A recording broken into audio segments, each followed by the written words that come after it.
Saroj Kumar Jha, thank you very much for joining me. No, thank you very much for having me.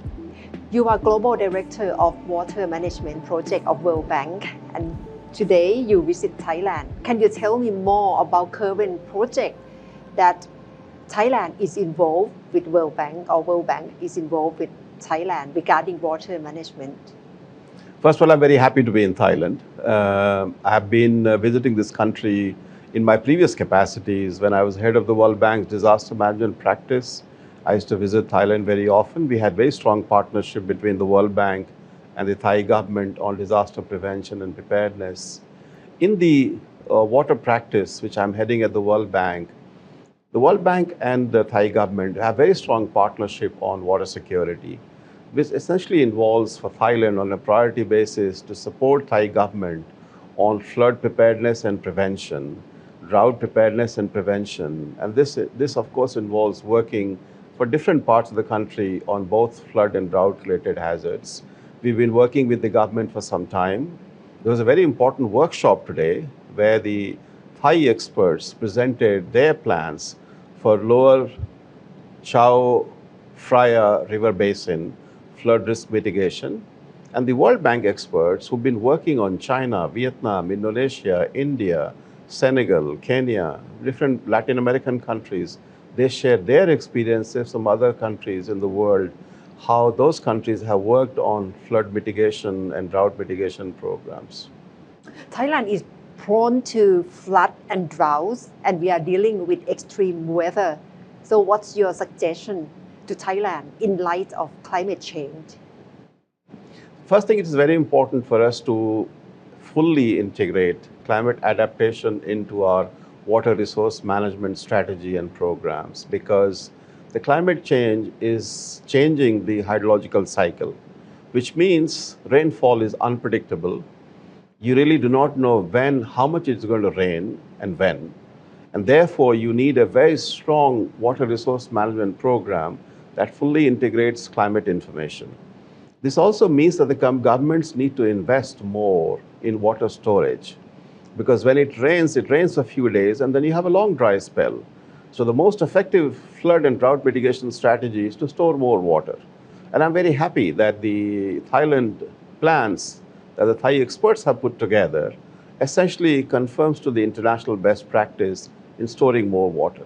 The second, that in the lower reaches, particularly in the lower Chao Phraya River Basin, where you have essentially the problem of finding channels for evacuating excess floods, especially when it rains heavily, it is very important that you have a comprehensive plan for the evacuation of the excess water.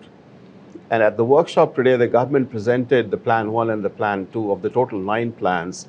I was very impressed to really understand how comprehensive, how detailed those plans are. And at the World Bank, we are very happy to be working with Government of Thailand on this. We've offered our full support to the government to provide technical and financial support to implement these plans. Mm-hmm. You emphasize on have water storage plan. In current situation in Thailand, do we have enough infrastructure to do so? Thailand has done quite well in building storage capacity over the years. I think if you compare globally, Thailand has more water storage per capita than many other countries in the world. But it's not enough, because Thailand is a upper middle income country. It aspires to be a high income country by 2037. Thailand is a country which is one of the most favored destination for foreign direct investment. It's a growing economy. So your demand for water is growing in all sectors of the economy. So you need more water. So therefore, you need more water storage in the country. And this is also one of the topics we discussed today at the workshop, but also with His Excellency, the Deputy Prime Minister, as to how do we really look at a comprehensive study on how much water demand will be there in the country over a period of time, and how much water supply you have, and what is the deficit, and how do you basically meet that deficit through better storage and better water resource management planning. So we advise the government to really invest more in building storage. And please note that the World Bank is advising both gray and green storage, what we call nature-based water storage, in addition to, of course, the built storage systems. And Thailand, again, has done quite well to really adopt nature-based solutions for really looking at how you make your water systems much more resilient.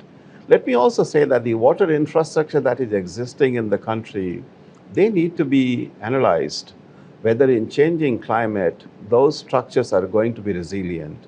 And this might need more detailed studies and possibly more strengthening, improving the structural integrity of these structures and making them much more climate resilient. And this is an area of our close collaboration with the Thai government. What can you share with us in terms of having resilience in terms of water management? Because it seems Thailand is facing water deficit situation, even though we have enough infrastructure to keep water. So Thailand has both excess water and water deficit in different parts of the country.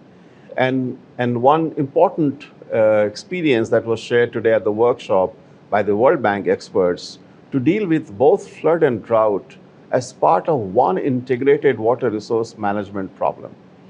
Because you can essentially convert excess water, which is the flood situation, into a storage strategy to respond to areas where you have drought situation. And I think it's an important message, again, going back to the point I was making before, is to invest more in water storage. The second is that the drought is a silent disaster. Droughts do not happen overnight. You have adequate early warning systems before a drought really happens. And this is where I think working very closely with the Hydrometeorological Agency, agriculture departments, local governments, and of course the water resource management, interagency coordination is extremely important so that you don't wait for a drought to happen. You can anticipate and you can act. What we call early warning, early action is the way to respond to droughts. And I believe Thailand is doing quite well. How can you draw experience from other countries in terms of dealing with water management, because you are responsible for the whole region? Do you have any good example from other countries for Thailand that we can learn from? First of all, Thailand has really done well, and we commend what Thailand has done and the plans they have put forward. Many plans we discussed today. Of the 9 plans for the lower Chao Phraya River Basin, I think it's an excellent plan they have put together. It is important for government to really mobilize financing and implement these plans, because plan is only as good as it is implemented. So I would urge the Thai authorities to prioritize implementation of these plans. And that itself will be a good practice. But today in the workshop, we discussed experiences from China, from Colombia, from Argentina, from India. So there are many countries where a more sustained long-term planning and investing in integrated water resource management has really helped make the countries more water secure. And remember, for any country's prosperity depends on how you manage water resources. In countries we are seeing globally, if you don't manage water resources well, investors don't want to come. Investors look at countries' water resource management policies as one of the important indicators these days, because remember, there is no industry without water. There's no economy without water. So naturally, the industry is looking for assured, reliable water resources to be able to go and invest in a country. So it's very important, and I'm very happy that Thailand has made water as a priority, and the new government is putting a lot of emphasis on water. This is what I gathered in my meeting with the Deputy Prime Minister, and I commended him for this government's focus on water, and we also assured him the World Bank will be here with them, working step by step to really make water security a reality for this country. So far, what do you see as obstacles in Thailand to implement those recommendations? You know, water is a multi-sectoral agenda. You know, water cuts across so many ministries in any government, so many agencies, and it's always very hard to coordinate water sector because it just involves so many organizations and so many levels of government. So I think an area that definitely Thailand needs to focus, which is possibly going to be addressed by the Water Resources Act of Thailand, which needs to be implemented once fully adopted.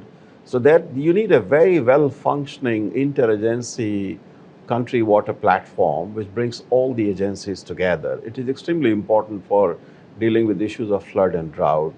And I think today in the workshop also we discussed how you can achieve better coordination among all the key stakeholders and what is the experience from other countries. And I could understand from our meetings today that the government is very aware of it. And there is a conscious effort being made. And this partnership between Thai government and the World Bank, one of the areas where we want to bring international experience to Thailand is how to really work together at a national multi-stakeholder water platform, where the government is in the lead, but it brings national actors, but also its partners, World Bank, Asian Development Bank, Asian Infrastructure Bank, other bilaterals who are here. Because this is an agenda where Thailand will not only benefit from working with organizations like the World Bank, because we can bring international experience, but we will also benefit to learn from Thai experiences, which we can share with other countries in the world. Because many countries in the world are dealing with exactly the same set of issues: too much water, too little water, or highly contaminated water. So the challenges are common across the world, and Thai experience will be extremely relevant for other countries in the world. And therefore, this partnership is a win-win between government and the World Bank. What are the main challenge or urgent challenges that the whole world need to be aware of in terms of trying to manage water resources around the world, especially in this climate change crisis? Now, first of all, we do have a water crisis globally. There's not enough water for everybody in the world. There are countries where there's more water scarcity than the others, but there is a water crisis. And climate change has become a threat multiplier. It has made the water crisis very acute, to the extent that many cities or many regions in many countries in the world are very close to day zero when they'll have no water. So we have a problem at hand. And therefore, many things would need to happen very quickly. First, the political leadership in the countries and the global leaders will have to recognize that the climate crisis is essentially a water crisis. The second point is that this crisis cannot be only managed by supply side responses. What I mean by that is that our focus often is to address the supply side, which is to create more water resources. Either you go for desalination, or you do more exploitation of groundwater, or you try to tap more surface water to increase the supply, which is important. But only supply side response will not be enough. We also need to focus on the demand side, which is the water allocation to different sectors, pricing of water resources. We don't value water at all. Water is free. And when something is free, you don't value it. So we need to essentially focus on what's the right way of pricing water and what is the right way of ensuring that the poor don't have to really be in a disadvantageous position when you introduce pricing in the water sector. It has to be progressive so that the poor are protected, but those who can afford to pay, they should pay for water services, whether it is water supply, sanitation, wastewater treatment and disposal. So we really need to look at the demand side as well. And it is said that a well-balanced supply and demand side response can really help deal with the water crisis on a big scale. And a last point will be working more with the private sector, because they can bring expertise, they can bring efficiency, they can bring innovation in how water sector services are delivered.